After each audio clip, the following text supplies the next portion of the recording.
Yeah, I don't know what the word at the end live stream there. I don't know why Rumble was being crazy. So we'll have to fix that little problem. Remove. All right. Yeah, I had it on Rumble there earlier on my Rumble, but it decided to be rumbling difficult. So there we go. That's how we do that. And we just kind of get rid of it. Let me just, it keeps, no, I don't want to do it that way there. All right, everybody, welcome to the presentation. Thank you so much for being here. I am Bishop James Long, and I appreciate you guys spending this beautiful Friday with us. It is a Friday. So wherever you are in this world, hopefully it's a good one. Hopefully you're having a good day. It's been busy weekend or week. And of course, it's going to be a really busy weekend. So hello. So we are here. We're live. Before we get into the meat and potatoes of the presentation, let me give you guys a little bit of a clue of what we're going to be, the business aspects of things. I want you to go to this website. It's kgradb.com. KGRAD as in dog, B as in boy.com. Make sure you go to that website. They have some phenomenal shows there. This show airs there as well. So it's KGRADB. And also, don't forget to put Bishop as your promo code because you're going to get 30% off your subscription. So, I mean, why not? So if you can get 30% off, get 30% off. So make sure you do that, folks. Do it. Run there as fast as you can. It's a great, I'm telling you. Oh, yeah. Sister Jennifer says she's a subscriber and she loves KGRD. It's really cool. It's a great site. So, again, this show airs there. Well, they have a lot of shows, a lot of really cool shows. So it's kgradb.com and put Bishop as your promo code. Now, if you want to go to my website, it's very simple, bishopjameslong.com. That's it, bishopjameslong.com. Real quick, I do want to say that I do have online classes that are available on my website, and it's free. So I'm giving it away. Give it away now. As that old song, I don't know what year that was, but I don't know. Anyway. We're giving that it's four classes, and they were only $12.50 a class anyway. But we decided to go ahead and give them away. And but we do, if you do take them, please consider donating to the ministry. That would be very nice. It helps the clergy, and they would appreciate it, and so would I. So all you got to do is go to bishopjameslong.com, click on the class link. It's all online, 100% online. You learn at your own pace. And it's on Facebook, private groups. That's it. That's it. So we would, as redhead, is that what it is? Red hot chili peppers. I don't know why that popped in. So anyway, if you want to go to the site, bishopjameslong.com, click on the class link. Don't forget class link and just take the classes. But by the way, don't send me the money. Send the money. If you're going to make a donation, go to that website class and where it says, if you'd like to make a donation, just send it there because it goes to, Bishop-elect Tommy Golden, and he pretty much takes control of all the funding for the church, which is good. So we appreciate that. So, okay.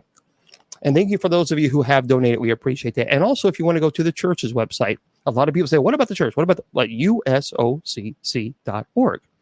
So that is the name of the church, usocc.org. That is what, that's the church. Check it out. And, so I want to say something today, and I really do appreciate this individual. He asked not to be named. He doesn't want emails. He doesn't want harassment. But he did send me a message, and that was a very, very nice message, and I appreciate it very, very much. And I cannot go. Okay. And so I thank him very much for that. But he sent me something in the mail. As most of you know, I'm a bishop for the church, and I live very simply. People say, "Well, you should sell this. You should sell your jewelry, and you can feed the poor with it." Remember, I talked about I talked about this, and I actually bought it at Walmart. You can buy it for $3. So I said, oh, yeah. And then this ring here is what I normally wear for my bishop ring. As you all know, this is the ring that I normally wear. And you can get that on Etsy for $48. So all the trolls that were saying, oh, you could feed a whole entire city with that. Well, it's a $48 ring. Give me a break. So anyway, yeah, it's a beautiful ring. I love it. I do love the ring. But, people, the trolls are going to be the trolls. Well, this individual is a jeweler. And he sent me a message, a very kind message. Then he said, I consider you my bishop, and I don't want you wearing a $48 Episcopal ring. So I said, okay, I have very kind of him. So he sent me a ring. It's rather large. It's a beautiful ring. But the hater gators are, so if I have to say it now before the hater gators go out there, so you'll know it was a gift. It's a beautiful ring, and I do appreciate that he's watching, and you know who you are, so thank you. It's very kind of you. So this is the ring that he sent. It's beautiful. It's huge. I mean, it's a beautiful ring. I like the very light amethyst, so I'll show you. Can't really see it because it's kind of, and I'll show that.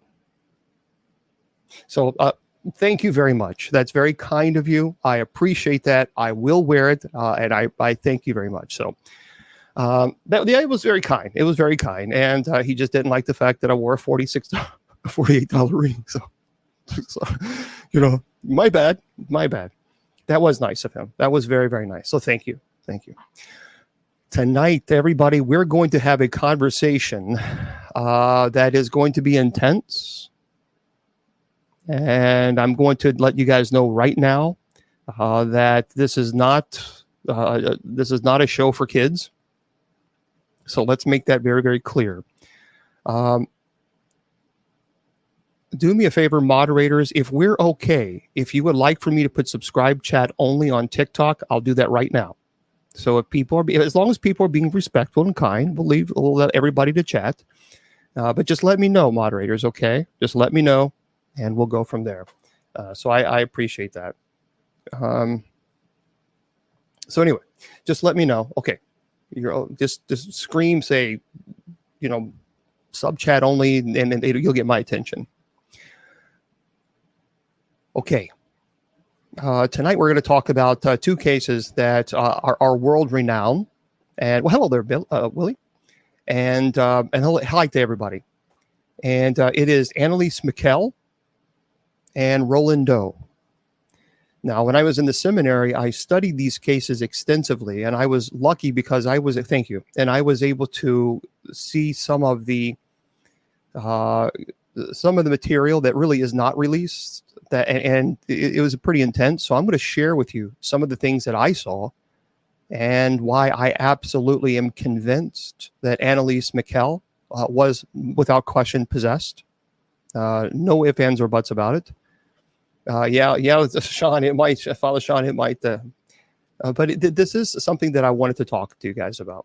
So let's get in with it, and we're going to have this conversation, and hopefully you'll enjoy it. A lot of people have been asking me about it. I've done this show before, but it's been a while, and people have asked me if I would do it again. So today is Anneliese Michel. We'll start with her, with Anneliese. Well, let's start. We'll start with Roland Doe. Anneliese Michel, by the way, is the Exorcism of Emily Rose. And so, but we'll talk today. I can't bring you on, guys. I can't bring you on because I'm running the show on 3 different computers and people won't see you or hear you. And thank you and for those of you who offer gifts on TikTok, if I don't thank you, I apologize. It's because I have 3 computers running at the same time and I just don't see it. So thank you for subscribing and thank you for the gifts. I sincerely thank you. All right, let's talk about Roland Doe. Yep, you'll be able to watch this on YouTube.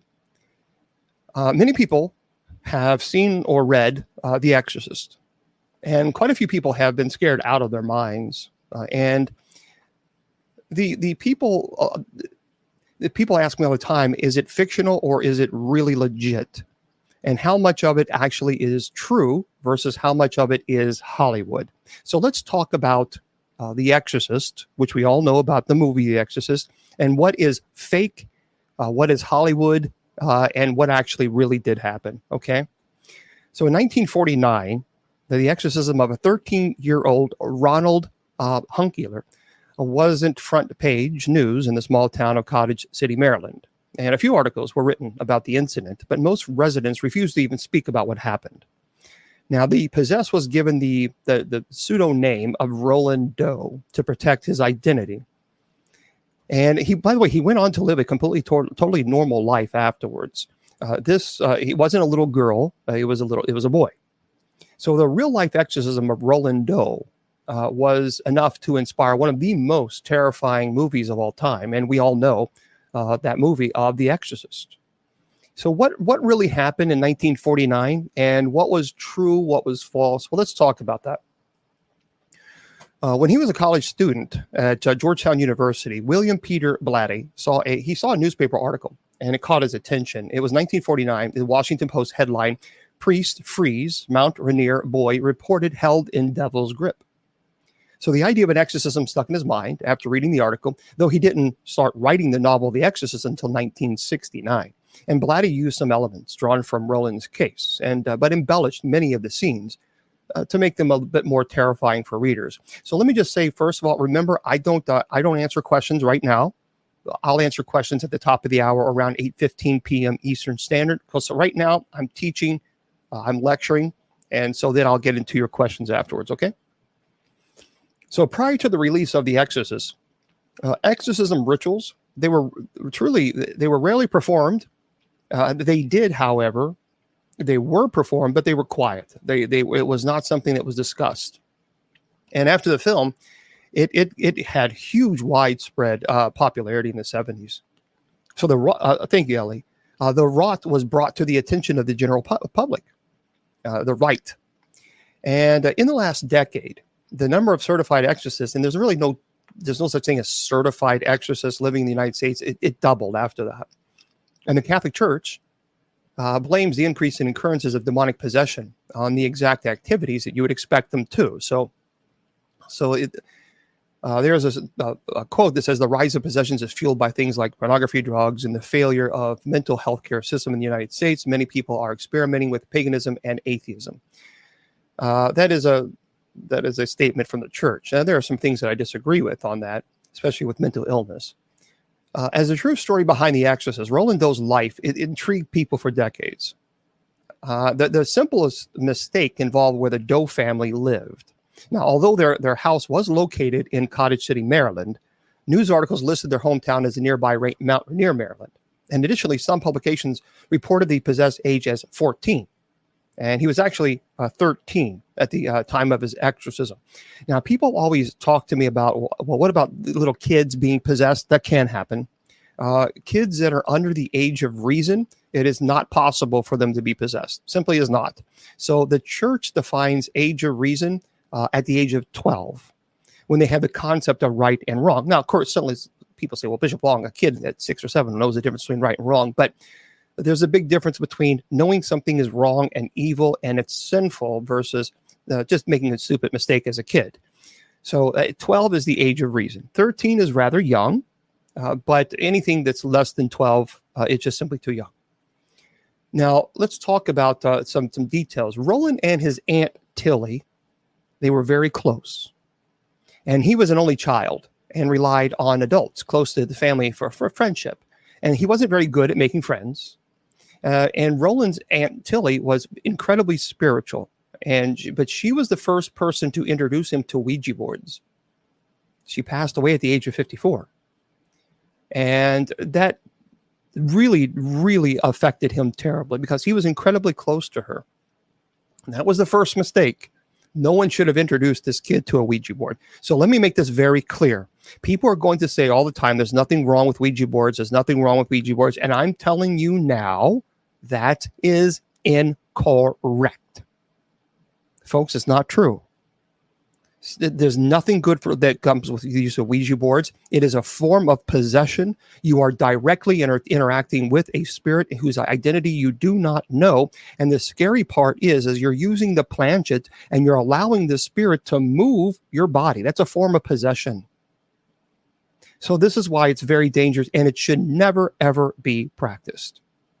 So the family believed that Tilly was at least in part responsible. She was. And according to the diary of one of the priests involved in the exorcism, when the spirit was asked to knock 3 times, if they were Aunt Tilly, 3 knocks were heard. And the family asked again for 4 knocks as confirmation, received 4 knocks in response. So because of that, the demonic enticed them and they began to interact even more. And it's pretty dangerous territory.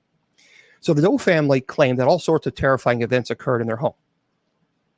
The movement of objects Families said that they saw heavy furniture being thrown, objects levitating, flying across the room, bed frames shaking violently. And Roland was even removed from school because his desk would shake during class. Now, I'll talk about the when I was on the Exorcism live show on the Travel Channel, when I actually went to the Exorcist house because they asked me to perform the minor rite of exorcism. Thank you there, Mama Maybe. And they asked me to perform the minor rite of exorcism there. So I'll talk about that in just a second. Now, some of the objects that moved were of religious nature. And like spiritual pictures would rattle. Bottles of holy water would routinely fall and to the ground and break. So after his family couldn't endure anymore, and they called in a priest. And Roland supposedly screamed, "O priest of Christ, you know that I am the devil." And many people believed that this was truly the devil speaking through Roland. And he actually spoke in Latin, and he never knew Latin. He never studied Latin. However, it's also possible that he picked up some Latin from attending church. So there were 2 attempts over a period of months to exorcise the demon inside Roland. And for the first attempt, Roland was brought to a pastor's house, and he was tied to a bed. And during the rite, he reached under the mattress. He tore a spring from it. Now, look, he actually ripped a spring from the mattress and slashed the priest's arms. So I want you to imagine that when we talk about the extreme force, that's what we're talking about. To actually slam your hand into the mattress, tear a hole, and rip out one of the heavy-duty springs. And during the rite, he reached and he tore the priest's arms, and the cut was so bad that it actually needed stitches. So I'll answer the question, Meg. So again, hang tight with your questions. Just write them down, and I'll answer all of them around 8:15. But there's a good question about, is there a difference between a Ouija board and EVP? Absolutely.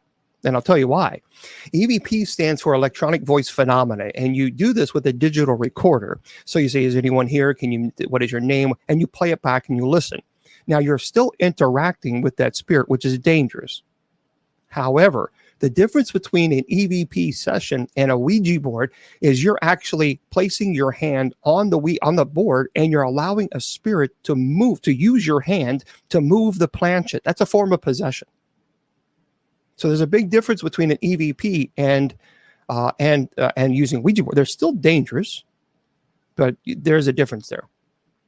So the priest needed stitches, and the exorcism was then put on hold. And so Roland was temporarily sent home. Now, throughout his possession, Roland repeatedly noticed several mysterious scratches on his body. And according to one source, it would appear a scratch on his chest, St. Louis. And believing it to be a sign, his family actually packed up and boarded a train to St. Louis, Missouri. And once there, a reverend named William Bowden, he performed the rite of exorcism on Roland between 20 and 30 times over a 2-month period. And during an exorcism, most scratches appeared on Roland's body, and this time resembling the words hell and evil. So, I mean, they would actually see these markings appear on his body. So that did occur in the movie, and it absolutely did occur according to the priest's diary. And things turned violent. Roland then fiercely resisting, talking in a strange voice, even breaking the nose of one of Reverend Bowden's assistants. And despite the struggles, the exorcism was successful. Now, let's talk about what led up to this. So in 1949, rumors surfaced of Georgetown University that a diary existed detailing the events of the exorcism. An anonymous psychiatrist who was present for the exorcism had written a 16-page account of what he saw, complete with descriptions, phenomena, everything. And the psychiatrist handed the diary over to Georgetown faculty member Father Eugene Gallagher, who shared it with the dean and the media. And when Father Gallagher tried to get the diary back from the dean, he was told that only 9 pages remained. Now, I was on a documentary with the Booth brothers called The Haunted Boy. That's a very good. It's a very good documentary. If you've not seen it, you might want to take a look. I've been on several documentaries with the Booth brothers, so it's called The Haunted Boy, and it's very well done. Now, the psychiatrist Roland Doe, they believe that he suffered from a mental illness. But to priests, this was a case of demonic possession. However, the psychiatrist that actually witnessed the exorcism said that this is something that he witnessed that he cannot explain, that it was not psychiatry, it was not mental illness, there was something supernatural that was occurring that they could not explain. Now, church officials state that sometimes when a person thinks that they are or a family member are possessed by the devil, the true causes of the disturbance is considerably more mundane. So many people who believe that, they're possessed, pastors will say, nope, that's just ridiculous. They're mentally ill and they need the help. Now, sometimes that's the case, but not all the time. There is a difference between mental illness and possession. Well, and you might ask, well, what is that situation? Well, mental illness will not cause writings to appear on your body.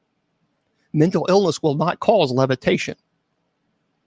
Mental illness will not cause you to have the abilities of retrocognition or prognostication. The retrocognition, the ability to know someone's sin.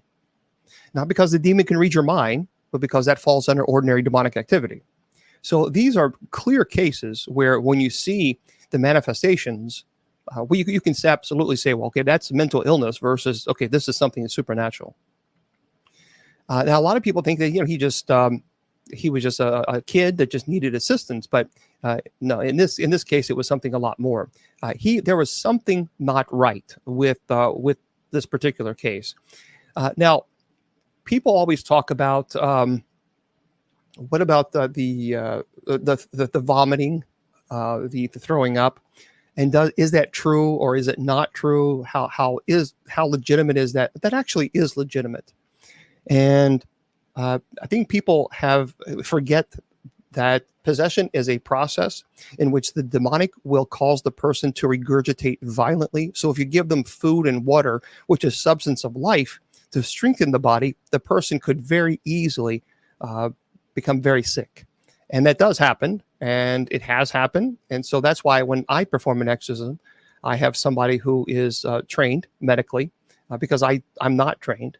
And I need to know if this person is going to a heart attack or stroke. So with Roland's case, it really did start with the Ouija board. And there was, yes and no. It had numbers on it, the same typical, Ouija board that you think. And like I said, his aunt was very, very spiritual. And the Roland began, as I meant, he got a lot of marks and scratches all over his body while at home. And they went to St. Louis, and again, there was this exorcism that they decided to perform.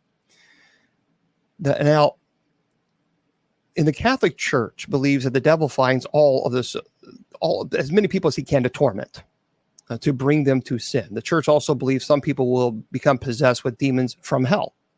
So a big problem with exorcism in the 18th century and today is that many scientists and even skeptics believe that people who become possessed by Satan are just faking it, or they have a mental illness. However, some cases of exorcism have shown unbelievable occurrences that have happened while people are possessed.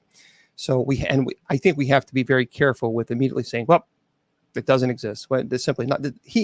Roland had a lot of tantrums and that suffered, and the exorcism that followed after Father William Bowdern went horrifically. So a crucifix in Roland Doe's room began to tremble. At the same time, his bed shook, and the vial of holy water that was supposed to be protecting the teenage boy shattered into 1 million different pieces, sending glass shards everywhere. And all throughout the exorcism, there were continuous markings that other priests believed could not have been self-induced because they were in areas that he couldn't have been to. Actually, words that were written where he could not have done it himself. And even the language that he spoke simply is he didn't know this. So it suggests that it couldn't have been just a mental illness case, and I don't think it was. I think he was certainly ostracized, and he was a little different than other kids, but I don't think we can just dismiss it. I don't believe it at all. Roland was finally cured in 1949, and actually it occurred during a lightning storm. So he had no memory of what happened over the past months of torture that he endured. None. And he did move on past the experiences. He had 3 kids. successful career. And unfortunately, one of the priests that tried to cure him or to relieve the demonic not only was on the brink of insanity by the end of the exorcism, but also had many people say that he had became possessed as well. And on this priest's deathbed, it is claimed that he used explicit words against a nurse and even tried to choke her. So, although many researchers of this case believe that was just a mental illness, it cannot be confirmed because of the events of this young kid. I believe there's something happened with Roland, and I think it absolutely was legitimate.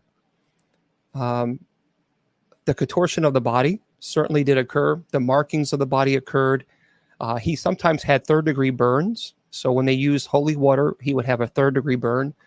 Obviously, the head spinning around was pretty. And Maya, I'm because I have 3 computers that I'm running. So please understand, I'm also looking at notes, and I'm doing a presentation. So let's kind of relax with the criticism and just enjoy it. Just enjoy it. I have a computer here. I have a computer here. I have a computer here. So you can never make anybody happy. I tell you what. Okay, so let's talk about. You're right, and Roland actually had a long career at NASA, and it's a pretty powerful thing. So someone says. I'm a Catholic and skeptic until we see an exorcism with our own eyes. Most of us won't believe. I understand that. Here's the deal. Here's the deal. I understand the skepticism, but there's a difference between skeptical and cynicism. So I'm skeptical. Every single case that I come through, I'm very skeptical. And the reason being is because if I weren't, then I would think that, for example, that the 14,000 emails that I have in 1 week, the 14,000 emails, that way I can show everybody. So he's not showing it to everybody. The 14,963 emails that I have, and most of them claim that they're possessed. So I'm very, very skeptical of people who say that they are possessed because 9 times out of 10, they're not. So in over 20 years, I have performed 31 exorcisms on people who are truly possessed. And so I can assure you that possession is rare. It does happen. But it is rare. I do the best I can as far as getting through the emails. So I do the best I can, and I think that's what people don't quite understand is that if you need help, let me just say this before we get into Anneliese Michel. If you need assistance, folks, the best way to reach me is bishopjameslong.com and click on the paranormal link. Okay, so please do that. Don't send messages on emails or on TikTok. I can't keep up because they're everywhere. So we prefer they all go through one source. That way I can keep up with it. And the Society of St. Benedict will reach out to you and we will help you. We don't charge. We never charge. Never have, never will. So that's the best way. Okay. And go to bishopjameslong.com and click on the paranormal link. I have over now 15,000 messages on TikTok. So I do the best I can. So that's what you do. Okay. Anneliese Michel, let's get into that conversation because we're going to be spending a little bit more time on that. And hopefully you understand that this is, again, not for kids. And let's go. So as long as moderators, are we okay with the keeping the chat on? Sorry, folks, you have to understand I have 3 computers running at the same time, so I have to make sure everybody's happy and everybody's good. So if it was just one computer, I wouldn't have to worry. But moderators, are we okay? So just let me know, and if we'll keep chat on, we'll keep chat. Okay, so far so good. Okay, good. Excellent. Cheers. All right. Anneliese Michel, otherwise known as Emily Rose. The Emily Rose story. And we're going to talk about what is true about the movie and what is not. And I'll get your questions at 8:15. A lot of people are slamming me with questions on messengers, guys. I can't get to them. 8:15, I'll do the best I can. When did Anneliese Michel begin to experience this? Well, in 1968. She was 17 years old. She was in high school. And Anneliese began to experience epileptic seizures, convulsions. And her actually first epileptic attack occurred in 1969. And a neurologist at the psychiatric clinic in Wurzburg diagnosed her with grand mal epilepsy. And keep in mind, at that time, they didn't know a whole lot about epilepsy. And so she was placed in a psychiatric facility for some time. We'll talk about that in just a second.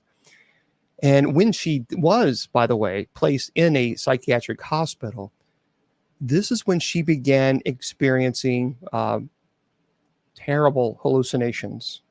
And she described them as ghastly, the ghastly figures. And she also talked about how not only did she was wide awake when she saw them, but she would see these figures, these ghastly figures, and she could smell their breath when it was breathing on her. And she would hear the growls, and it was putrid. And she suffered them when she was praying. And people also say, well, why do you believe in demons? Well, because I know demons exist. Because number one, as a Christian, Jesus said they did. So if I'm a Christian, I don't understand how we as Christians, if you're a Christian, why you can say demons don't exist. It was such an important ministry that Jesus actually bestowed it upon his disciples. So I don't have to prove that demons exist. I'm here. I've said this a million times. I'm not here to prove to you that demons exist. I'm here to help the families who know they do. And Anneliese, and if you could just do me a favor, Rain, I'll answer questions again. But moderators, it's becoming distracting. Just remind people I will answer questions at around 8:15. So Anneliese also began hearing voices. And she actually said that these voices told her that she was damned. Now, what she was experiencing during this time was called demonic oppression and demonic obsession. Demonic oppression is when the demons begin to attack you physically. Demonic obsession is when it begins to interact with you on an intellectual level. And the point of that is trying to break down the intellect and will. And once the intellect and will is eradicated, the person can no longer fight. And if they're no longer in a vulnerable state intellectually, spiritually, psychologically, physically, then possession can take place. So in this situation, when she was in the psychiatric hospital, she was experiencing demonic oppression and demonic obsession. And these voices that she would hear would tell her that she was damned. No one would love her. No one would like her. She's going to be burned in the fiery pits of hell. And in 1973, the court actually determined that she was suffering from depression, and she even considered unaliving herself. But in 1975, her family and she absolutely was convinced that there was possession. And the family gave up on the doctors at the psychiatric hospital. And not only that, but they stopped the medicine. I don't support that. I think that was a bad decision on their part, because they chose to rely solely on exorcisms. And they no longer focused on the medical aspects. I think she could have gotten the help from a grand mal epilepsy, but even then, there was just very little knowledge about grand mal epilepsy. So her symptoms have been compared with people who have schizophrenia, and they really did treat her as a schizophrenic patient, because that it mimics demonic obsession and demonic oppression mimics schizophrenia, but there's a difference. With demonic obsession, you begin to hear, because it begins to interact with you. But demonic oppression is when it begins to fight you and scratch you and bite you and pinch you, throw you out of your room or your bed. So she was experiencing physical pain. The manifestations were there. And I understand why they were saying, hey, look, this is something more than a mental illness. Now, she was the first unofficial diagnosis was made by an older woman as far as when she was possessed. Anneliese went on a pilgrimage. She was a very devout Roman Catholic. And this woman, this older woman, noticed that Anneliese, she kept avoiding a particular image of Christ. And she even refused to drink from there's a holy spring there. And she absolutely did not want any part of it. And Washington Post reported that Anneliese had omitted this terrible odor. We can understand what kind of odor it was. And it was really grotesque. And again, this is a form of oppression, deterioration of the body. So an exorcist from a nearby town examined Anneliese and concluded that she was demonically possessed. And she then had 2 exorcisms that were performed, the solemn rite, and they failed. Well, actually, there were 2 requests. And finally, they said, okay. So, well, no, not sulfur, human waste. Human waste. That she was emitting the human waste smell, and it was pretty terrible. So if you've ever seen the movie, the Exorcism of Emily Rose, you remember the Tom Wilkinson's character? Is it based on a real person, Father Moore? Well, it really was a combination of 2 people, Father Arnold Rentz and Pastor Ernst Alt. And those were the two priests that were performing the exorcism. Their name was Father Arnold Rentz and Pastor Ernst Alt. And they were both assigned by the bishop at that time, Joseph Stengel, and to perform the solemn rite of exorcism. So Father Arnold Rentz he'd been a former missionary in China, and Alt was a pastor in a nearby community. And together they carried out 67 rites of exorcism over a 10-month period, with 1 or 2 exorcisms held each week. Now, some of these exorcisms lasted up to 4 hours. So a lot of people ask me, what about did you see these faces of the demons like Emily Rose did, like on people's faces? If you remember the movie, she walks down the streets and she sees all these distortion, these faces. She did. She said, Anneliese told her family that when she would see people, that there was a disfiguration of their face and it was really grotesque. And the demon would be speaking to her while she is seeing these people. So she did claim that happened. So what demons allegedly possessed? Now, I don't believe these were the actual names at all. And I'll tell you why. During the exorcism, the demonic said that there were several demons that were present. And the names they gave were Lucifer, Judas Iscariot, Nero, Cain, and Hitler, and Fleischmann.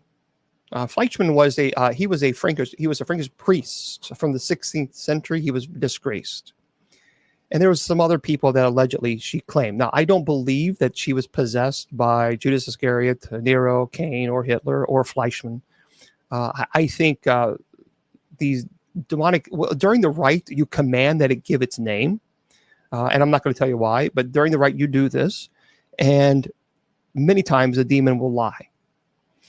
Now, it's interesting. The Anneliese Michel's mother did not like the making of the film.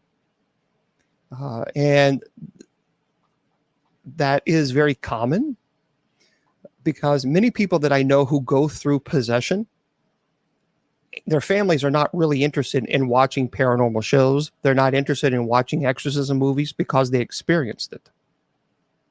And if they experience it, they don't want to relive it. Now, Anneliese Michel, I do believe without question that the priest and the family of the priests who were present and Anneliese Michel's family, I think they were at fault. They had some failing and responsibility of Anneliese Michel's passing. And we'll talk about that in just a second. Anneliese's parents and the exorcists were found guilty, by the way, when she passed away. If you remember in the 2005 film, The Exorcism of Emily Rose, only one of the characters, Father Richard Moore, which is Tom Wilkinson, was found guilty of negligent homicide surrounding the death of Emily Rose. But in the real-life case of Anneliese Michel, which took place in 1978, by the way, there were 4 defendants, not just one. And they were Father Arnold Rentz, Pastor Ernst Alt, and Anneliese Michel's parents, Joseph and Anna. And all four, by the way, were found guilty of negligent homicide. And they were sentenced to 6 months in prison, suspended with a 3 years probation. Now, let's talk about this. A lot of people ask me, well, what about, do I think it was fake? Do I think that she was copycatting off the movie The Exorcist? And that's a fair, someone had talked to me before. I helped them with an article, and they wrote a great article online, and it was just fantastic. And a lot of people say that there was an influence there. If you remember, The Exorcist, as I just mentioned, was released in Germany. Actually, it was released in Germany in 1974. 2 years prior to the audio tapings of The Exorcism, which we hear Anneliese, the voice, which we're going to talk about that, and I will play one of the recordings. Even though her voice is quite chilling, it bears a striking resemblance of the growling, barking, and inhuman voice of Linda Blair from the film. So there's a lot of people that say that Anneliese was influenced by the movie The Exorcist. But upon its release in Germany, the movie created a sort of paranormal hysteria. And a lot of psychiatrists even reported an increase of obsessive ideas among the patients. However, here's the problem. The movie, people say because the movie came out, it does not provide explanation for the years prior to 1974, in which she was experiencing numerous other afflictions that she and those close to her had attributed to demonic possession. So Anneliese Michel, her situation was far after and far before the 1974 movie. So that's why I think we can't just say that she was mimicking and she was faking, because her activity was occurring prior to the movie even coming out. So let's talk about what happened. What actually occurred in real life as far as Anneliese, and what the demonic under possession, what happened. She and again, this is not for kids, so I'm just going to make it very, very clear this is not for children. But she, under possession, under the stage of possession, she consumed her own urine off the floor. She ate flies, spiders, coal, because obviously that's how they heated their home. She bit the head off of a deceased bird. In one instance, she actually crawled under a table. She barked like a dog for 2 days. And she could be people would hear her screaming for hours and hours and hours. She would tear off her clothes, and urinating on the floor would occur. This is all a desecration of the body, which occurred quite often. Now, there is a part of the movie where she was trying to say the rosary. If you remember the movie, she was picked up and slammed on the ground, picked up and slammed on the hardwood floor. That actually occurred quite often. And they even had priests on both sides in her family trying to hold her down. But the demon would lift her up and slam her on as hard as it could on the hardwood floors, even to the point where the cartilage was completely obliterated. She had the cartilage was destroyed in her knees. She couldn't stand. Now, the exorcisms that she endured took a great deal of turmoil on her body. Remember, she endured 67 rites of exorcism over a 10-month period. And like I said, the ligaments in her knees ruptured. And there were 600 genuflections that she performed obsessively during each exorcism session, to where over 600. So she would slam. And on genuflection, June 30, 1976, that was one of her last rite of exorcism before her passing. She was just simply too weak. She could not genuflect on her own. And so Anneliese Michel family actually helped her do it. Now, what was problematic is there were no doctors around during the exorcism. None. There was absolutely, I'll promise you, I'll give you a heads up before I play this out. There were no doctors that were present. And around Easter time of that year, she passed away. She refused food and drink. Her convulsions returned with a greater ferocity. she would regurgitate so violently that she became emaciated. And what I don't understand, no doctors were called. No doctors were called. I mean, this poor girl was deteriorating, and we'll talk about this in just a second, how bad she was deteriorating. But no, they didn't call a doctor, and that infuriates me. I understand her family wanted maybe the solemn rite. I get that, but you don't neglect the body if you want the solemn rite of exorcism. You just simply don't do that. And to me, I found it to be completely irresponsible. If I had seen someone deteriorate the way Anneliese was deteriorating, and her family had said, no, we're not going to call a doctor, I would say, I'm sorry, I'm done. I'm not doing any more. We need to get her medical help right away. Thank you. And that's exactly what I've done. But keep in mind, a lot of people say, well, this was all mental illness. No, it was not. This was not. No, she was over 12. This was not mental illness. And I'll talk about that in just a second. There's no way this was mental illness. So no doctors were called.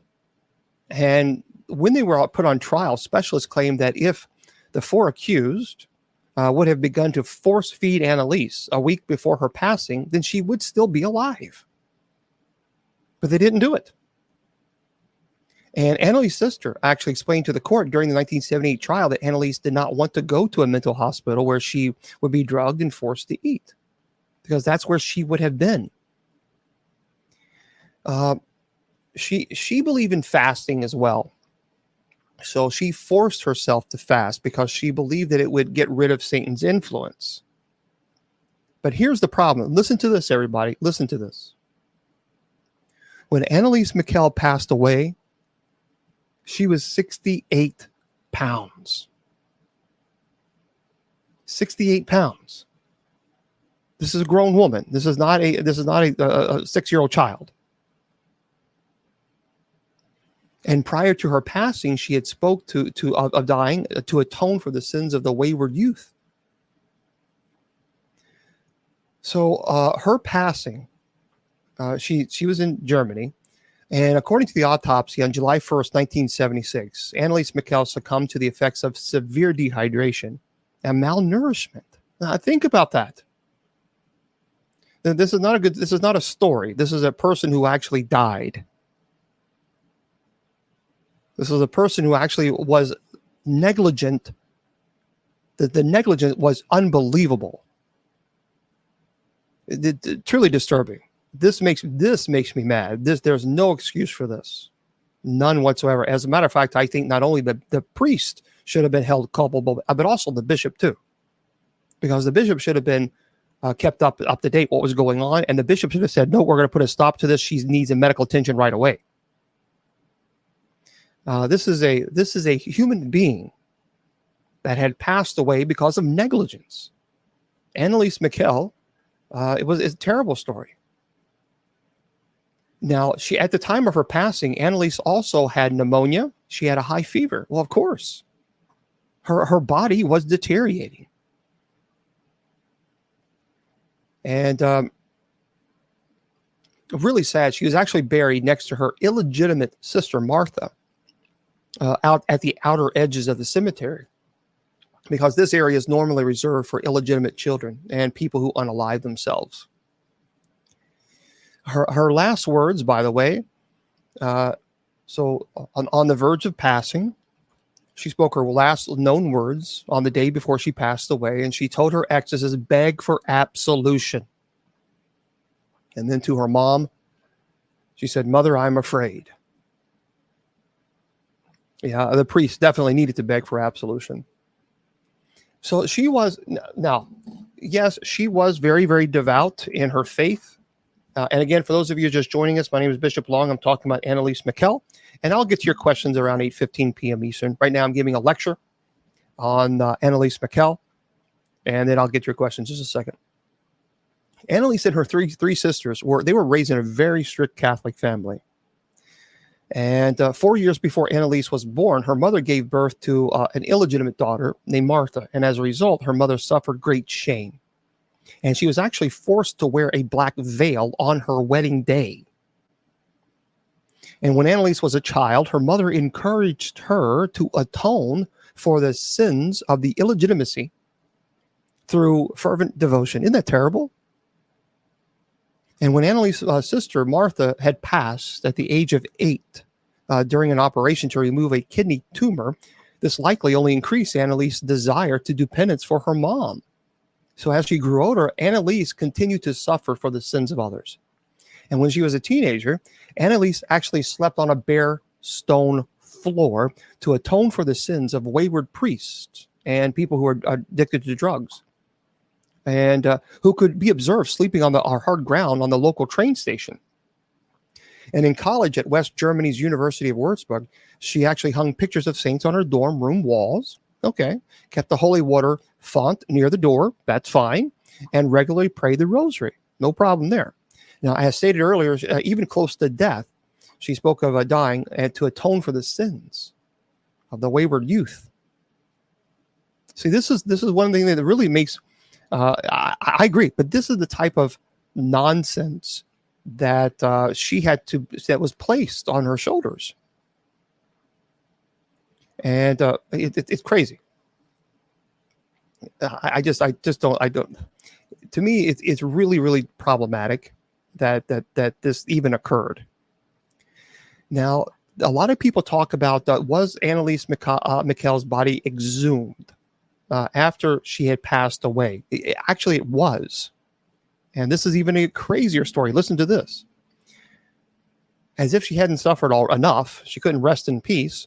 On February the 25th, 1978, almost 2 years after her passing, the deceased body of Anneliese Michel was actually dug up and moved to a new oak coffin lined with tin.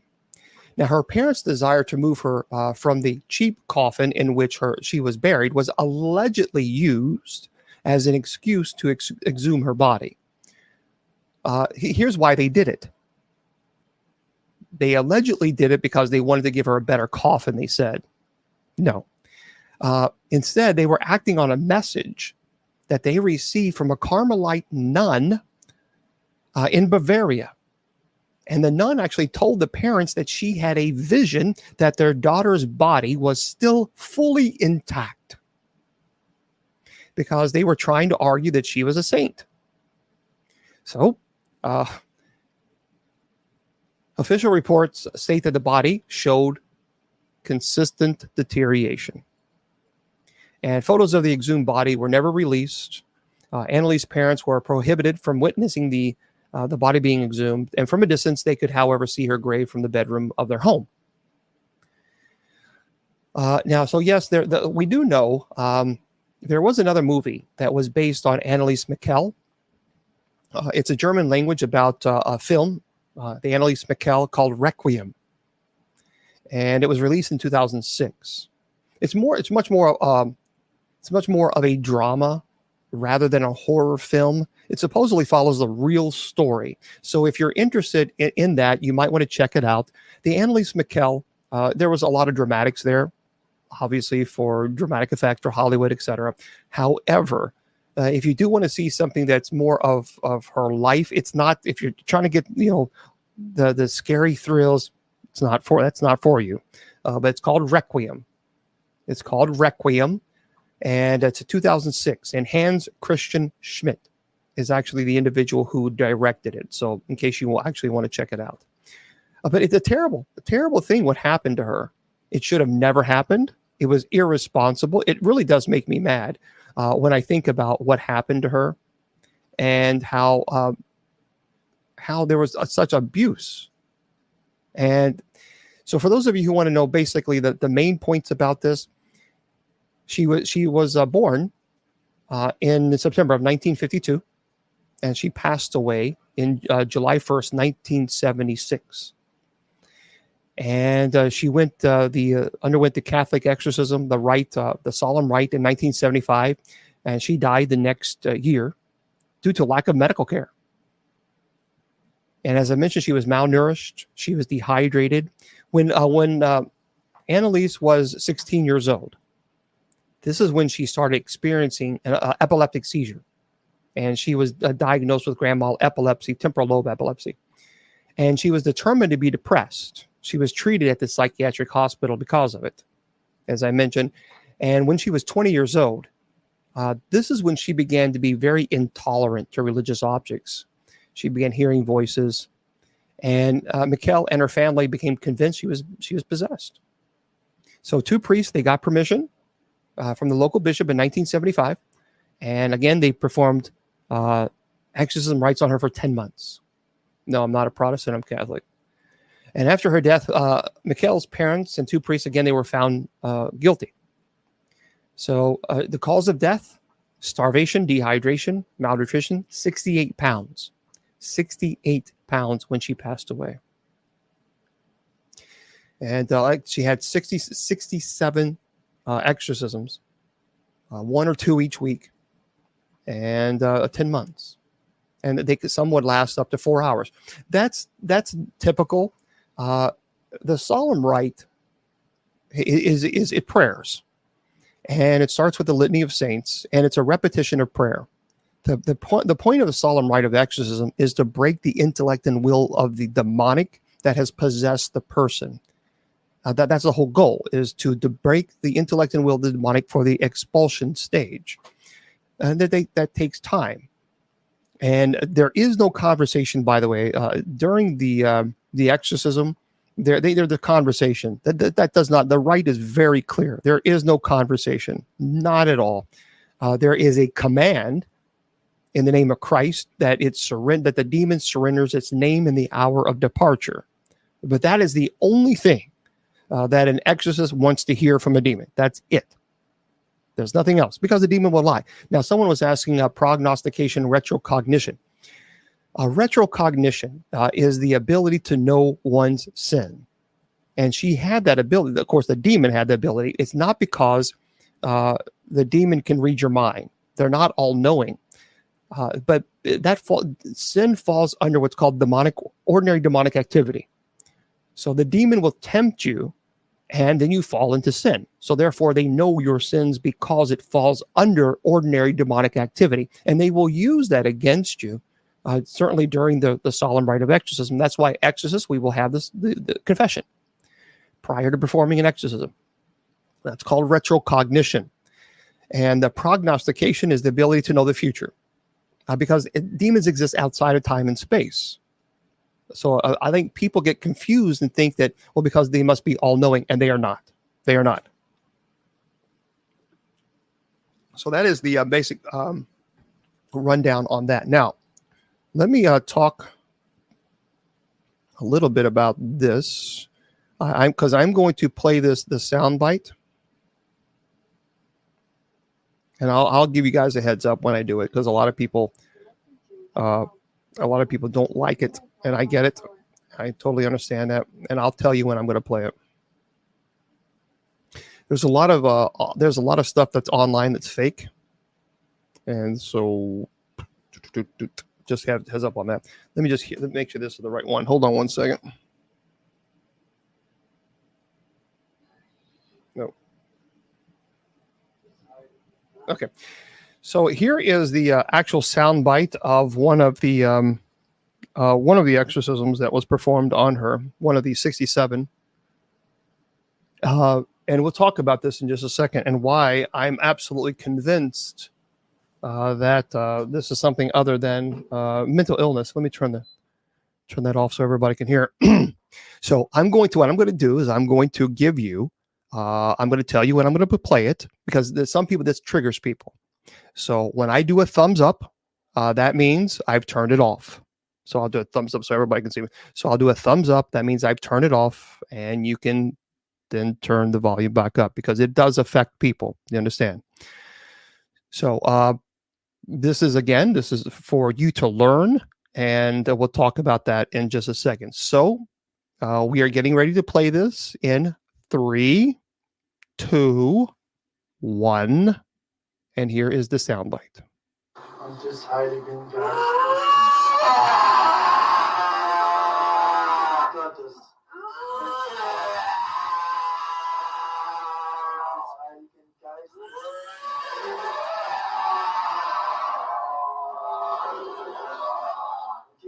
Spricht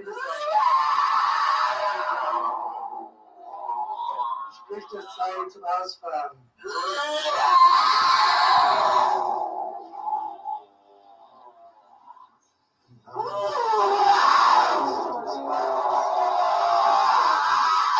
Des Heiligen Geistes. Ausfahren, das Zeichen zu geben. Okay, so we're good, everybody. All right. Now, so let me just say a couple things about that.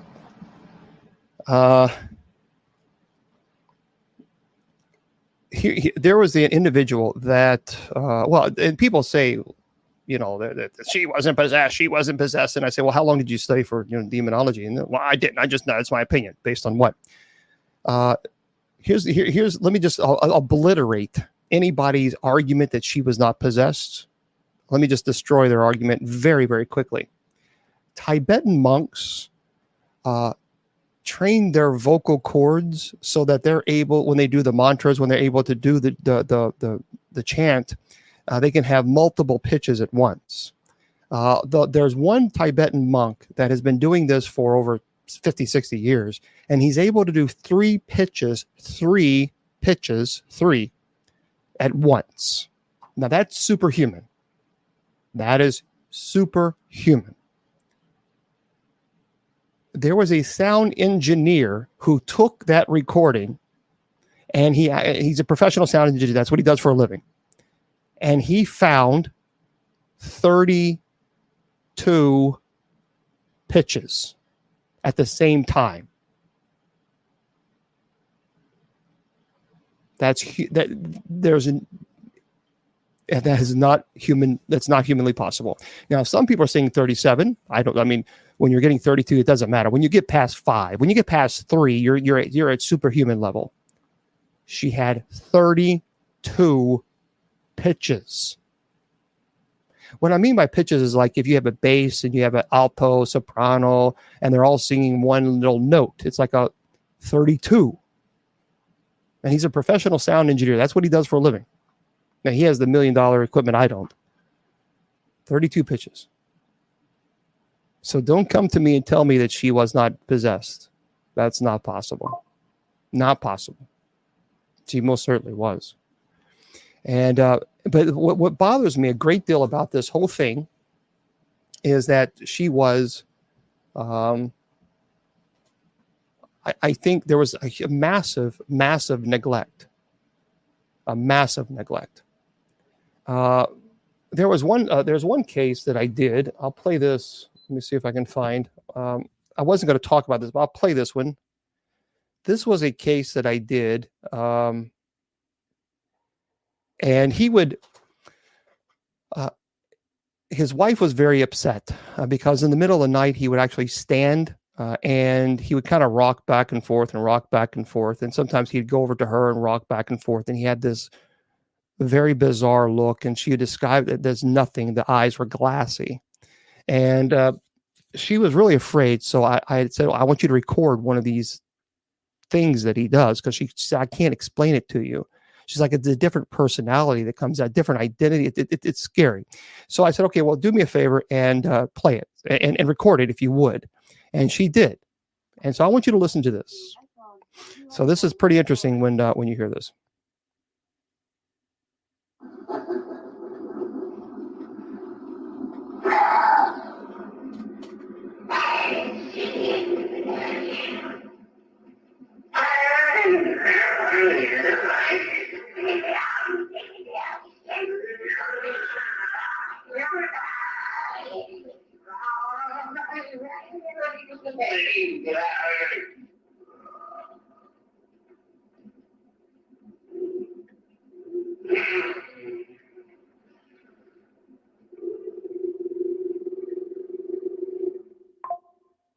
Okay, so there were several pitches on that. The individual who did the sound engineer, I asked him how to do it, and he said there's about 15 that he can find.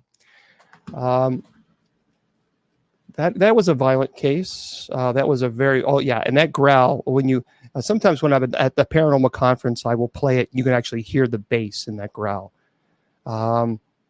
But see, I knew all right. I'm seeing people on TikTok already. See, the thing is this irritates their demons, and I'll tell you why it irritates their demons. Because when we speak about this, they don't like it being presented. They don't like the reality and the truth being spoken that possession does exist. Because there's a lot of people that want to tell you, oh no, possession is just it doesn't work. It's all make believe. Well, then you're calling Christ a liar. See, and if it wasn't, I don't have to convince people. I don't have to tell people. I don't have to prove anything to anybody. And see, here's the deal.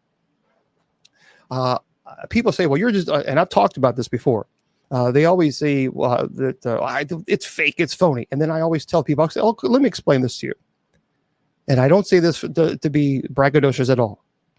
I have a doctorate in ministry. I have a master's divinity, a master of education, a master of business, a bachelor of communication, and an associate of philosophy. I went to Loyola University in Chicago, Sullivan University in Louisville, graduated summa cum laude. I went to Argosy University. I have regionally accredited degrees.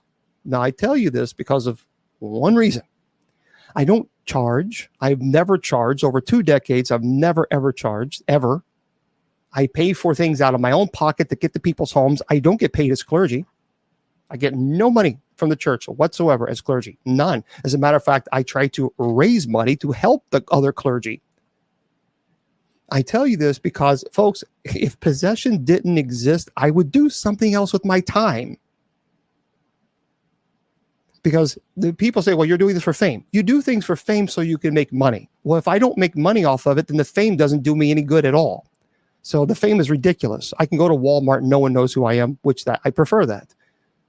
So the whole idea of fame and fortune, it's so stupid. So see, that's the thing. People can never attack the integrity. Never. So they attack other things. So this is why I tell you, this is why I explain to people, this is real. It does exist. And I understand it scares people, and I get it. Just don't do anything that allows the invitation to occur. As long as you do that, do not do anything that allows any type of invitation. You don't have to go worry. You don't have to constantly worry. You don't have to be terrified of everything. That's not the point. Just don't do things. And people don't like the fact that I say, look, I don't like Ouija boards. Ouija boards are stupid. Don't use them. And then people tell me all the time, well, I've played with Ouija boards for 50 years and nothing has ever happened. And I always say to them, yet. But what happens that one time you let your guard down and you play with the Ouija board and something answers and you can't stop it? Then Bishop Long, help, fix it. It doesn't work that way. I think people need to understand that when you're performing exorcism, this is something. I worked with a woman for 3 years.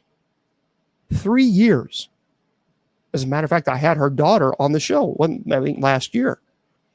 I worked with her for 3 years. This is not a quick fix. So what you see on television, it's all of a sudden, and the beautiful sun comes out and you hear the birds chirping and all that. It takes a tremendous amount of effort and time. So what you're seeing on television and in movies is a condensed version of the reality. So anyway, hopefully that answers some of your questions, because a lot of people are asking about Anneliese Michel and the Roland Doe. So I will get into some of your questions and then try the best I can and go from there.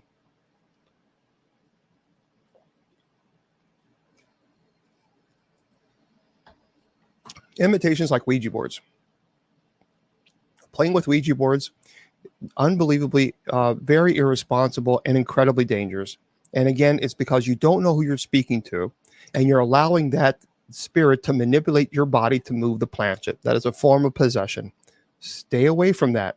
Going to a location in which you have been told there's a demonic that's present. A lot of paranormal, no, yoga is not bad. A lot of people, let me just say, people who say yoga is stupid, they've really got, not that you're saying that, but anybody who tells you that yoga is stupid, walk away from them. Honest to God, they got to, can you please graduate from the Middle Ages? There is nothing evil about yoga. Nothing. As a matter of fact, yoga saved my life. Yoga saved my mobility.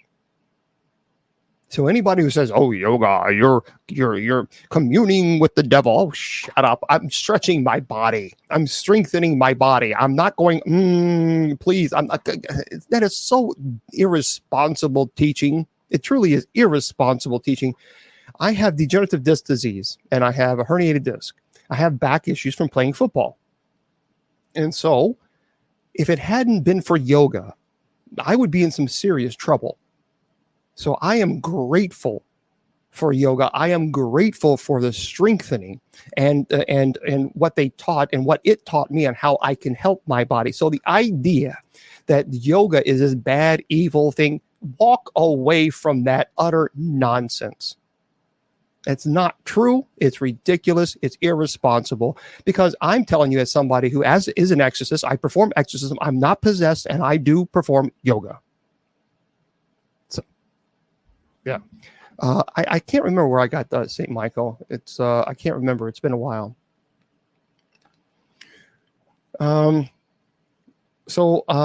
Question, why do people get possessed? There's a variety of reasons. Number one, the invitation. So folks, I'm answering a question, so please don't get angry and say, "You're not answering my question," because I'm answering one. So I'm answering a question now. So how do people get possessed? First of all, the invitation, playing with a Ouija board, that's a perfect form of invitation. Stay away from it. Going to a location, paranormal investigators, if you go out and you know that there's a place that has demonic infestation, demons present, and you say, "Is there anyone here? Can you make a noise? Can you push me? Can you do this?" That is a form of invitation. You go to a location, "I dare you to do something. You're not going to do anything. I'm tough. I can beat my chest like a gorilla." And I look at that. Okay, first of all, you're not provoking. You're inviting. So there's a big difference between provoking and inviting. You have just invited. So don't do that. Obviously, doing anything, making a pact with the devil, practicing dark arts. I mean, that is a common. Now, there have been cases where people have moved into a location that actually had prior demonic infestation issues.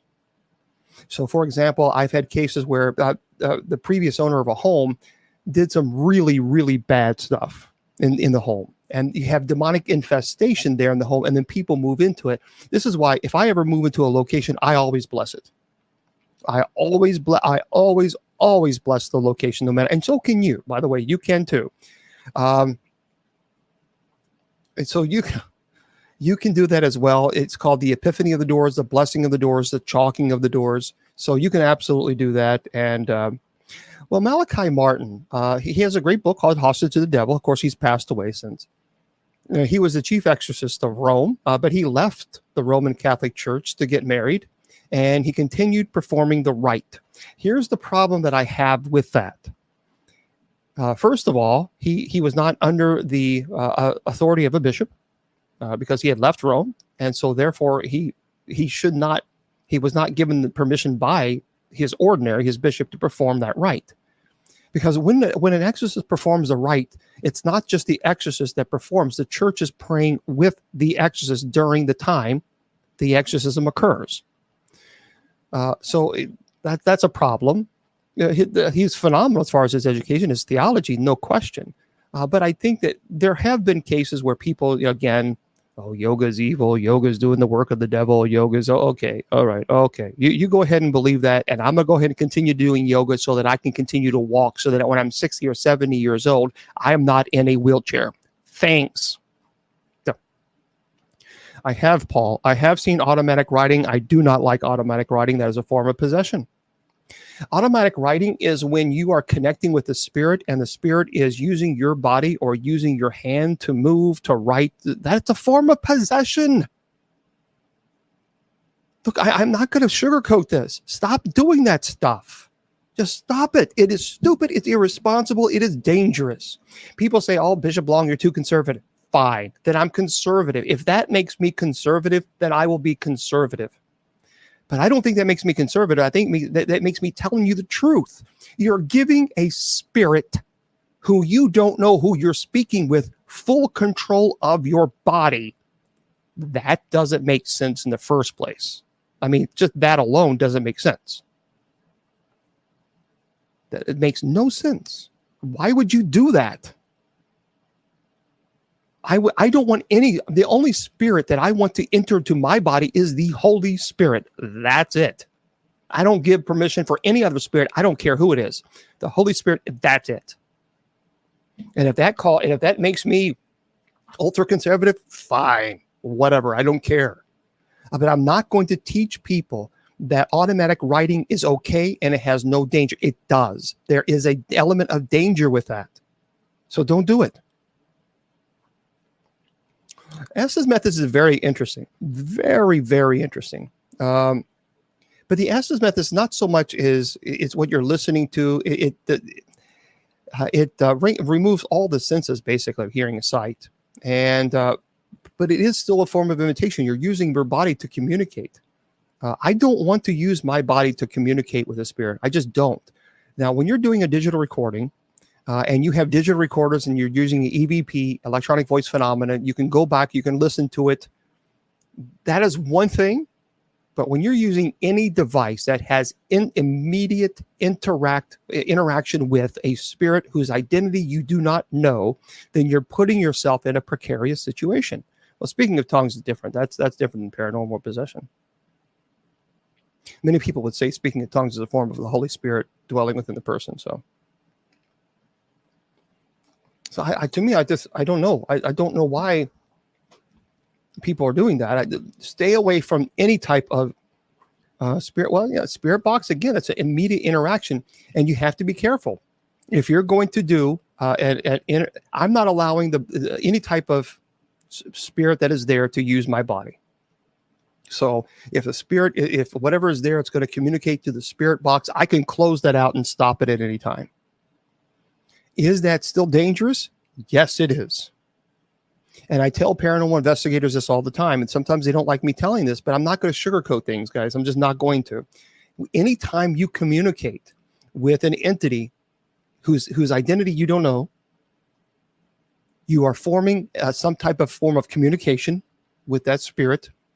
The moment you say, can you do something? Can you make a noise? Can you push me? Can you push this? Can you do this? That's the invitation. You got to stay away from that. And this is what I tell paranormal investigators. When you do this, you need to understand there are consequences for being involved in this ministry. And it is ministry. And the people that I work with, they know that there are consequences. I've had people take on some really heavy cases and I can do it, Bishop Long. I can do it. But don't worry. Okay. I'm telling you. Oh, yes. I've been doing it for 30 years. And they get involved with a real demonic case and their life goes to hell in a handbasket. But that's the reality of this ministry. So here's the deal. I've already talked about what's the talking in tongues of the Holy Spirit. Here's the deal. And let me just make this clear.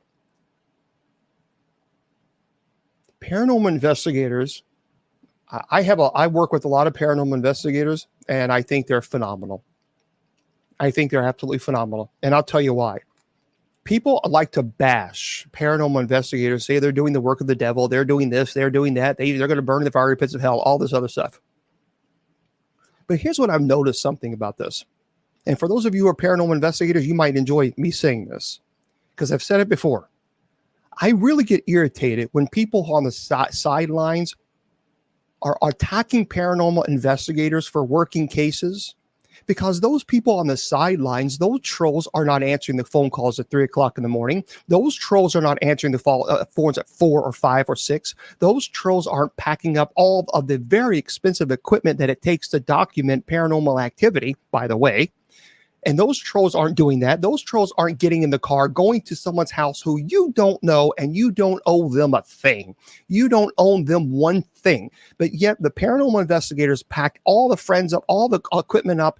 They go to these people sometimes 6-7 hours, get a hotel room, pay for all expenses, never charge one penny, and find out what's going on in that family, document all the evidence, gather all the evidence, and present it to clergy and say, hey, can you please help? If that is not a ministry, I don't know what is. So for the trolls who want to bitch and complain and sit there and say, yes, I said bitch, who want to bitch and complain and say that paranormal investigators are doing evil work, then you yourself answer the phone at 3 or 4 o'clock in the morning.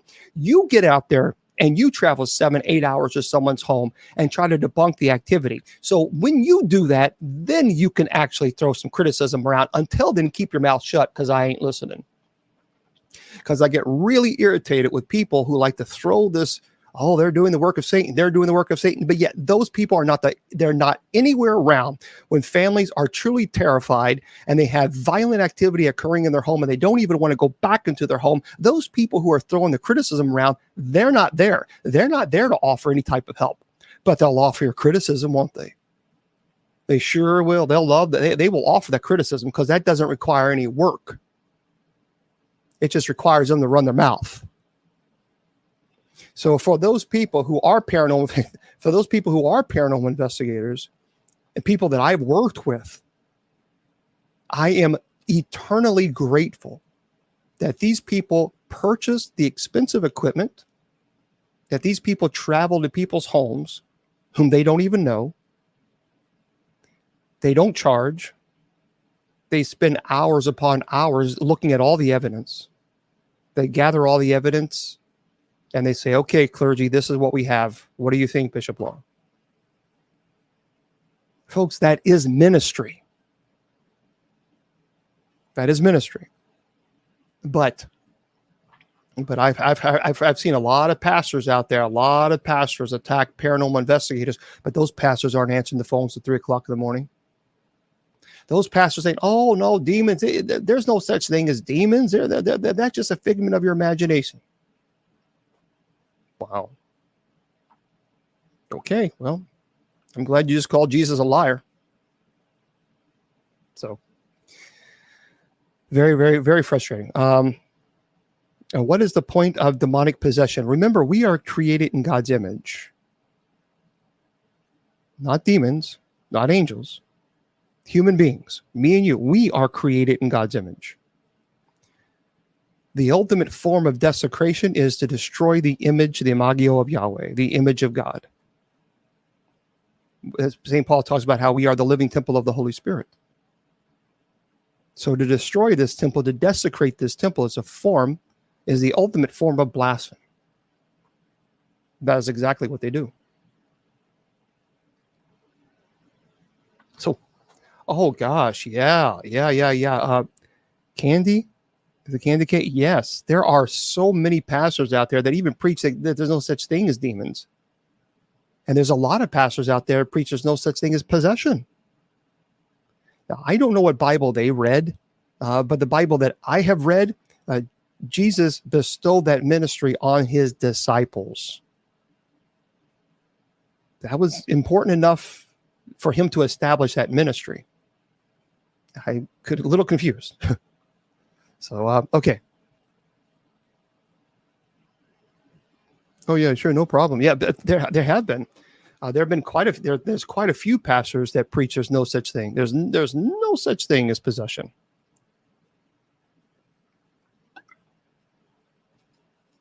Yeah, here's the deal. A lot of people question. Here's what's fascinating. A lot of people question Scripture and try to destroy its authenticity. But I'll tell you one source that never, ever tried to destroy its authenticity or say that it wasn't real. Satan. As a matter of fact, Satan even used Scripture to try to test Jesus. And many times, obviously in the 40 days in the desert. But it's pretty fascinating. Very, very fascinating. Okay. So if you have any, I have some articles that I wanted to get to. I have some really, really crazy, crazy articles, by the way. Oh, I wanted to talk about, where is it? Oh, by the way, the Las Vegas. Folks, have you heard this? I teach online English. I live a very simple life. I'm a Benedictine. I've taken a vow of poverty. So I have folks, I have not many, but there are people who do donate to the ministry. And so it's hard. It's not easy. I mean, there was about 10 years ago, I was almost putting myself in to the point of bankruptcy because I was putting everything on my credit card just to get to people's homes. And that was hard. So then I did an online course, and then the trolls came and started attacking the online course. So I did an online course where I taught 4 classes and only charged $49.99, which is $12.50 a class. But anyway, and so I had maybe 1 or 2 people sign up for that. So I teach online English. And so this is, I use my money. I pay my bills. I live very simply. And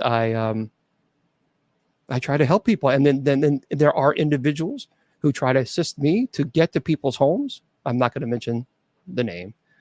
But anyway, it's, well, thank you very much, Sister Jennifer. Thank you. Well, they have the authority, of course. Revelation talks about how they are the.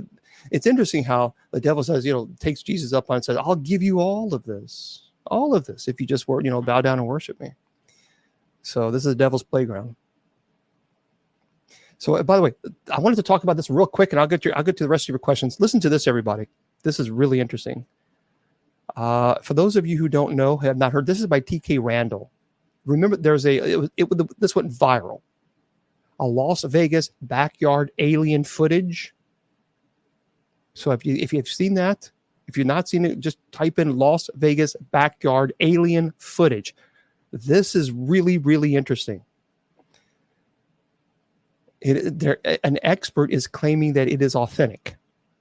So this is by T.K. Randall, a veteran crime scene recreation expert, has weighed in on the authenticity of this controversial video.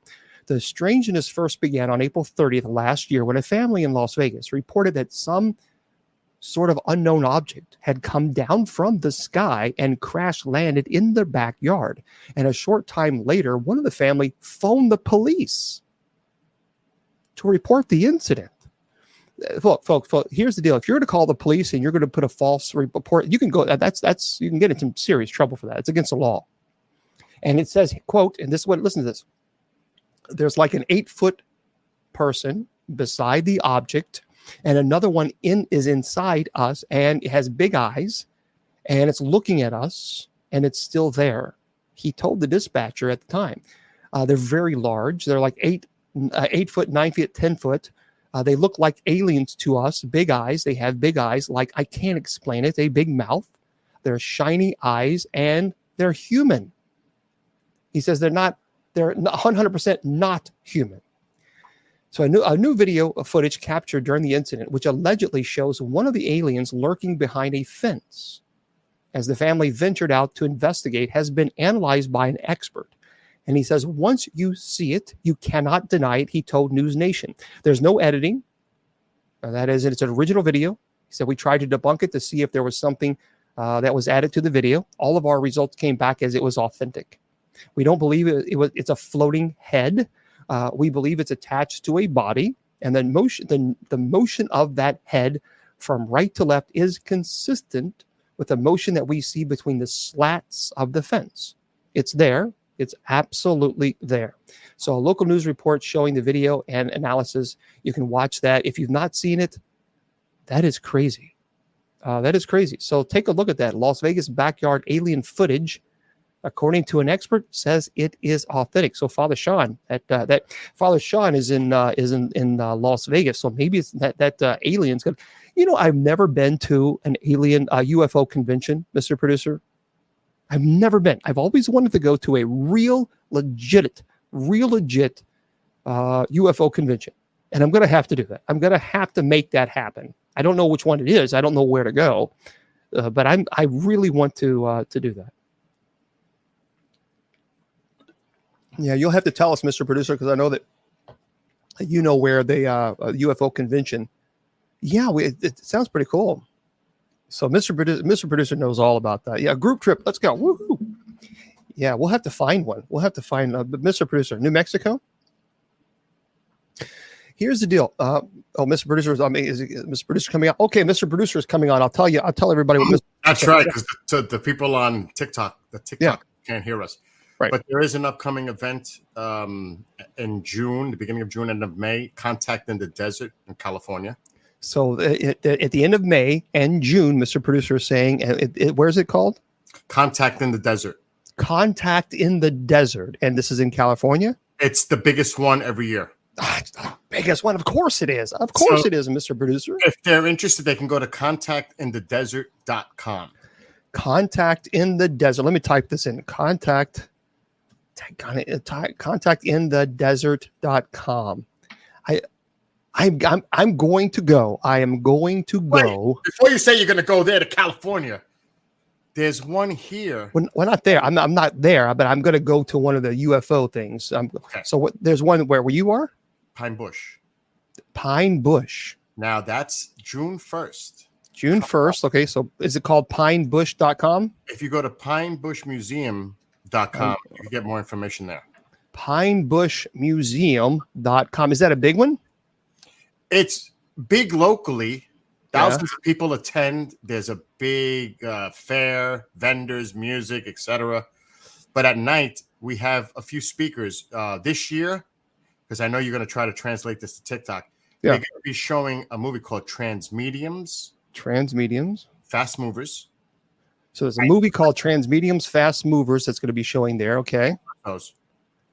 And the filmmaker that did this will be there to take a Q&A with one of the individuals that's in the film.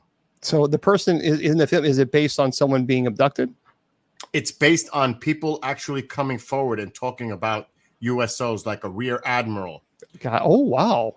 A friend of ours, some that may be familiar in here, Mark D'Antonio, who's an astronomer who's on a submarine, and there was something detected, a fast mover. So some military experts are actually going to be there to talk about what they experience in the USOs. And wow. Now, I'm going to tell you, if you come May 31st, you're welcome to stay in my home. If you can get here from Kentucky, you can stay here. And you can join us all for the festivities. I'm just saying. Wow. Look at it. So when is that going to take place? It's going to happen on June 1st, a Saturday. June 1st. So the pinebushmuseum.com. The pinebushmuseum.com. I'm looking at the schedule now. And wow, it's really cool that they're going to actually have some questions at pinebushmuseum@gmail.com. Listen, well, there we are. The inside, just what's that?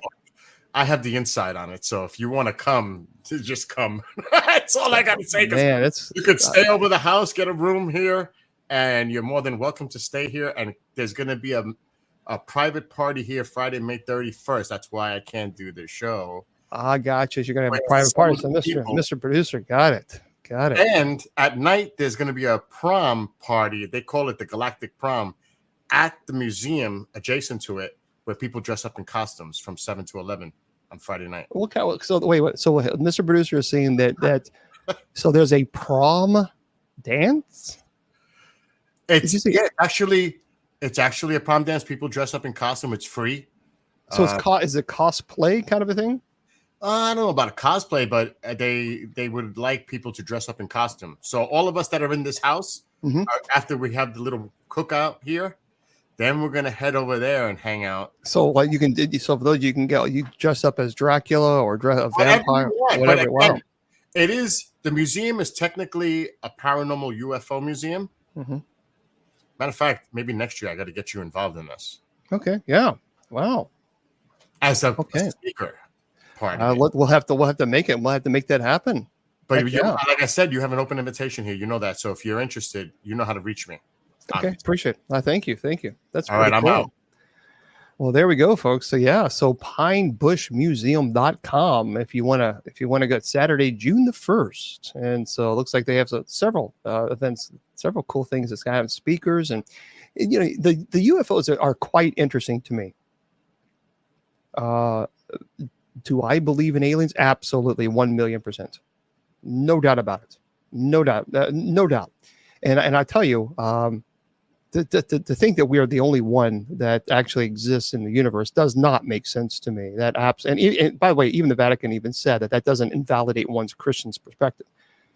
So I just they have a. By the way, the Vatican has an observatory that many people don't know that. But there's just too many. There's too many credible sources. There are too many credible individuals who have said that they have experienced something. I absolutely saw something, no doubt about it. As a matter of fact, it was on the news, and they even did a. I forgot what television show it was on. It was in Kentucky. Let me tell you real quick what happened. So I was getting ready to do a show. I forgot when it was. It was just strictly radio show. And someone had called me and said, James, go outside. I was like, what in the world? I'm preparing for the show. So I go outside. I look up. So I look up and we see this. I don't know what it was, but it was this, I don't know what, like a big metal shape. I couldn't figure out if it was disc or what it was, but it was like shooting out it looked like flares, and it was going. We can see it making no noise at all, but it was going and it was shooting out flares like in the back, on both sides, like little red flares, and right behind it, a police officer, a Louisville Metro Police Department helicopter was chasing after it. And this thing was, and then they stopped in midair and it kept shooting off these red flares, and the helicopter was hovering over it. And then it just darted. It just took off so fast. And that was crazy. And we immediately went on air and we talked about what we saw. But that was, so it was on television, it was on the news, and they actually interviewed the Louisville Metro Police Department, the helicopter. This was in Louisville. It was the Louisville Metro Police, the Louisville Metro Metropolitan Police Department, LMPD. And they, you saw that around 6:00. And so there's a lot of people asking questions. I'm doing the best I can. So anyway, they saw this disc, and it darted. It flew so fast that they couldn't keep up. The helicopter could not keep up. So that was crazy. That's been a while. That's been, I want to say probably 15, maybe 10, probably 15 years ago. So that's been a while. But it was on television. It was on a television show, and it was on news. And they interviewed the helicopters, the pilots, and the pilots said we couldn't keep up with it. So I've not been to Skinwalker Ranch, no. But something was there. So what it was, I don't know. But we saw it. I saw it, and so did this other person saw it. So we all saw it. And it was a really crazy. Oh, cool. Very cool. That would be very good. Very good. And by the way, there's been pilots. So there's a 747 pilot. I think he was a pilot for 30 years, a captain actually.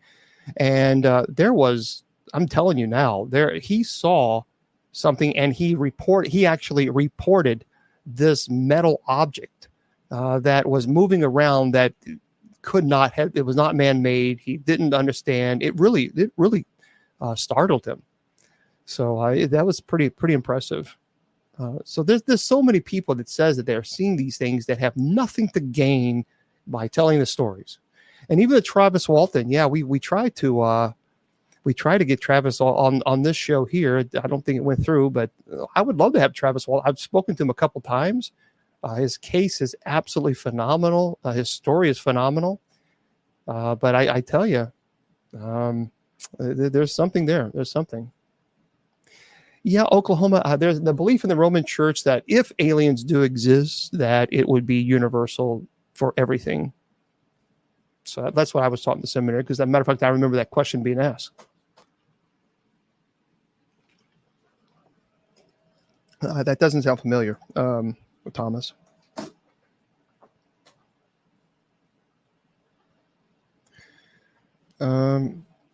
See, that's the thing with angel communication. Here, a lot of people talk about angel communication. And do I think that, look, here's the deal. I don't need to know. I I don't need to communicate with anything as far as telling my future, any of that stuff. I don't need to know that.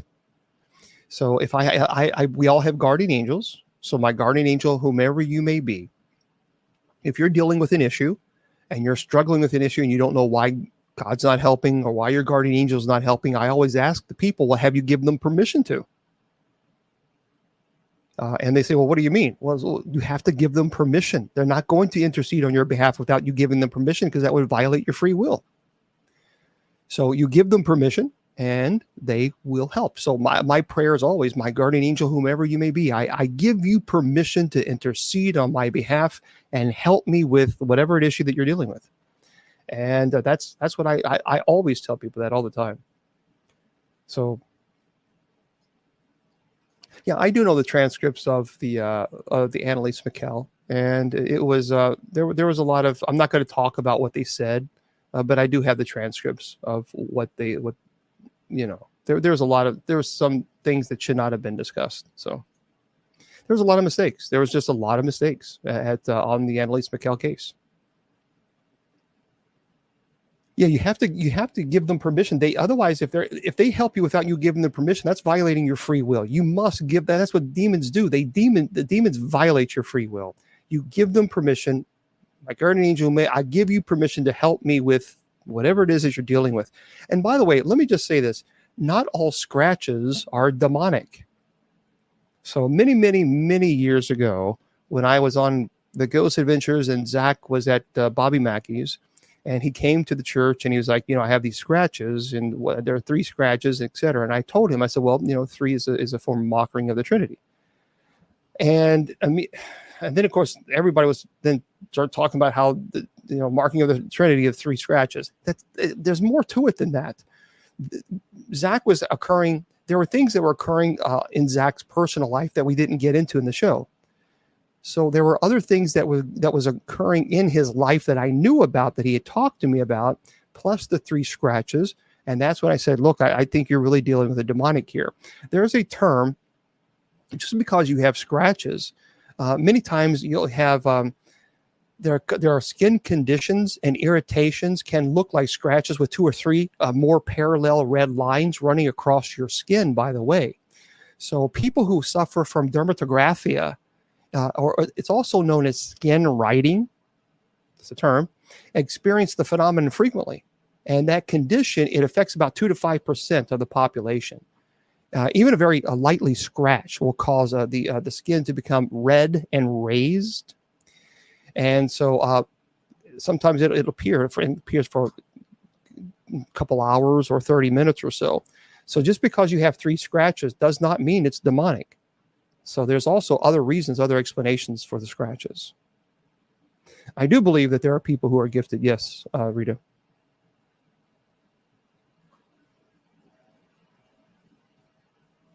The Holy Trinity is a love between the Father and the Son.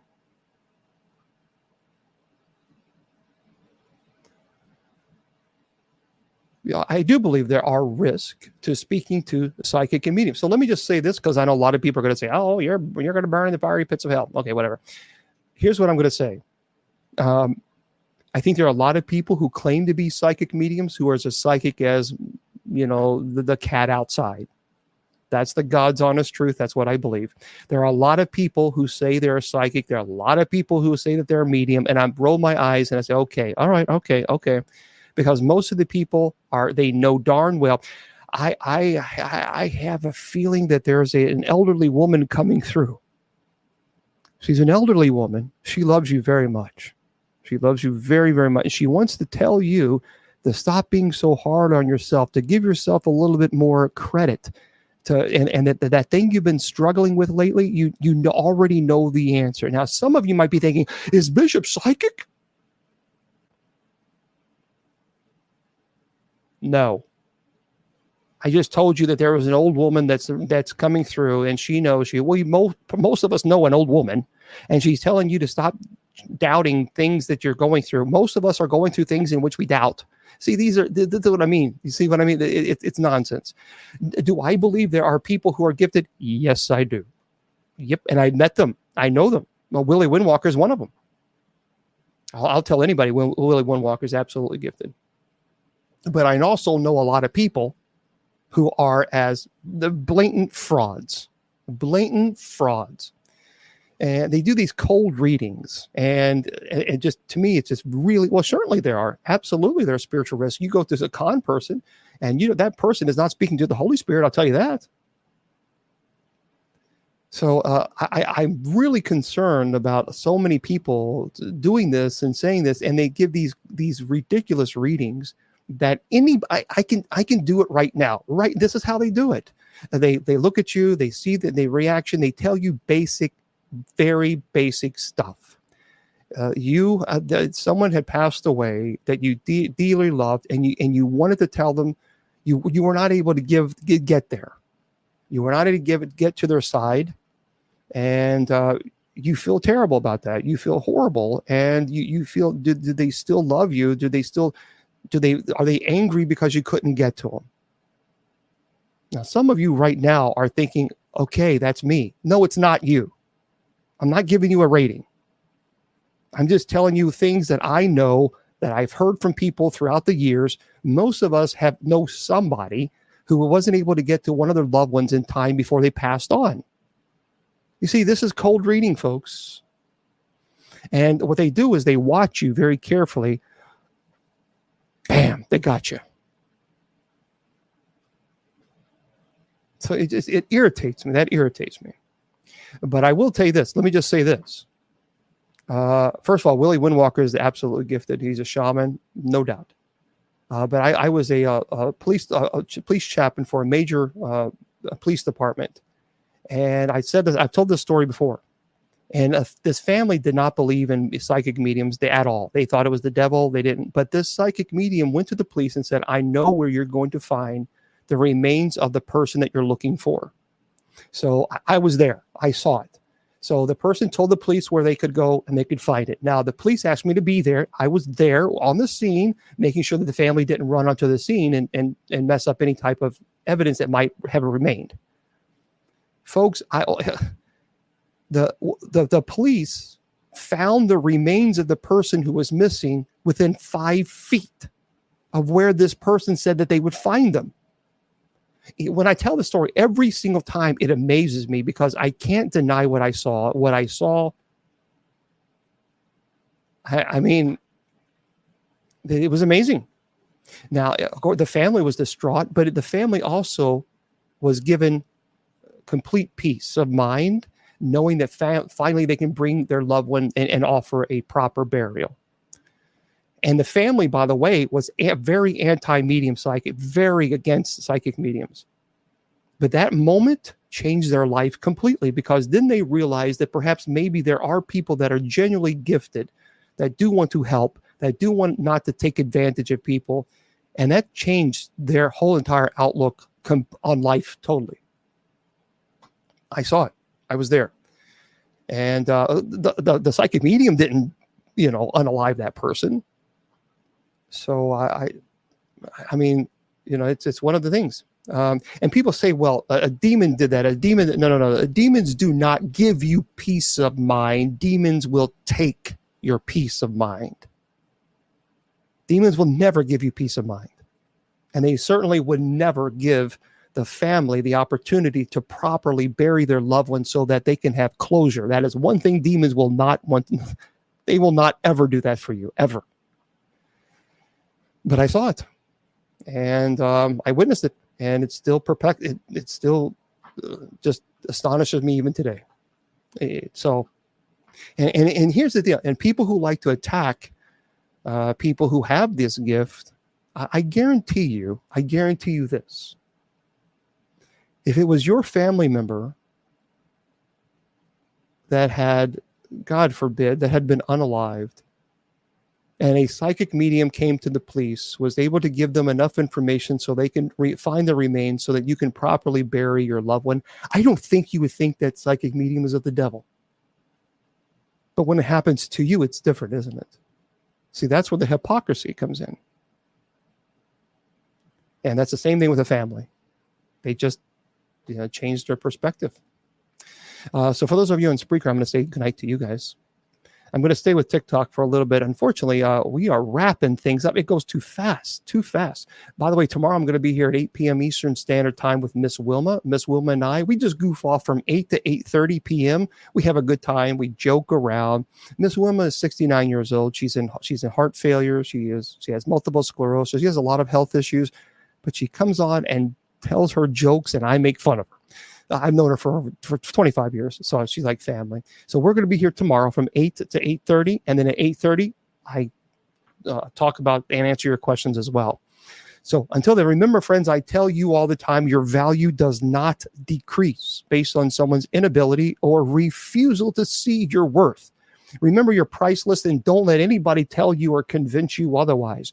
Now, remember, go to KGRADB Radio, KGRADB.com. Don't forget. Facebook, YouTube, Twitter, and KGRADB Radio. God bless. All right. The Sacred Division has been brought to you by Bishop Long's online paranormal course. Learn demonology, angelology, paranormal studies, and genealogy. It's 100% online, and you learn at your own pace. Please go to www.bishopjameslong.com and click on the paranormal course link.